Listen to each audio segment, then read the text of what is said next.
தான் செய்யும். இது வந்து ஆரம்ப காலத்தில், அதாவது எஸ்.ஏ. சந்திரசேகர் அவர் வந்து தயாரிப்பாளர் இயக்குனராக இருந்து தன்னுடைய மயனை வந்து சொந்த படத்தில் எடுத்தார். அப்போ கூட விஜய் சாரை பற்றி இதெல்லாம் ஒரு மூஞ்சியா அப்படிங்கிற மாதிரியான விமர்சனங்கள்லாம் வந்துச்சு. சினிமா பின்னணியிலிருந்து வந்த ஒரு நடிகருக்கே இந்த விமர்சனம்லாம் இருந்துச்சு. அப்புறம் அஜித் நம்ம நிறைய விஷயங்கள் பேசியிருக்கோம். ஆரம்ப காலத்தில் ஏகப்பட்ட அவமானங்கள்லாம் அஜித் சந்திச்சு தான் வந்திருக்காரு. ரஜினிகாந்த் சந்திக்கலையா? ஒரு பேட்டி, ஒரு மேடையிலே வந்து அவர் ஓப்பனாக சொல்லியிருக்காரு, ஒரு தயாரிப்பாளர் என்னை நடிக்க கூப்பிட்டாரு, சம்பளத்தை வந்து அட்வான்ஸ் கொடுக்க மறுத்துட்டாரு, நான் வந்து கார் கொடுத்துருங்க நான் திரும்பி போகிறேன்னு சொன்னதுக்கு கார் கூட கொடுக்கல, நான் வந்து ஏவிஎம் ஸ்டுடியோவிலேருந்து புதுப்பேட்டை கார்டன், அதாவது வந்து ஆழ்வார்பேட்டை வரைக்கும் நான் நடந்தே வந்தேன் என்னோடய வீட்டுக்கு, அப்போ என்னை எல்லோரும் கேலியாக கிண்டலாக பார்க்குற மாதிரி இருந்துச்சு அப்படின்லாம் சொன்னார்.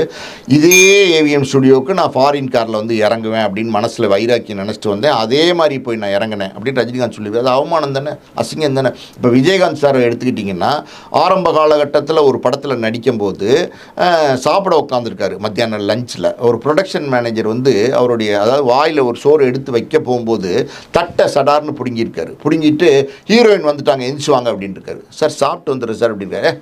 பாப்பா ஹீரோயின் வந்துட்டாங்கிற சாப்பிட்டு வர அதுங்கிற அப்படின்னு சொல்லியிருக்காரு. உடனே கையை கழுவிட்டு எந்திரிச்சு போயிருக்காரு. அப்போ தான் அவர் வைராக்கியமாக நினச்சாரா, நம்ம வந்து எல்லாருக்கும் என்ன, அதாவது வந்து நம்ம பெரியாளை வந்துட்டா இந்த சாப்பாடுங்கிற விஷயத்த நம்ம எல்லாருக்கும் தாராளமாக கொடுக்கணும் அப்படின்னு கடைசி வரைக்கும் கொடுத்தார்.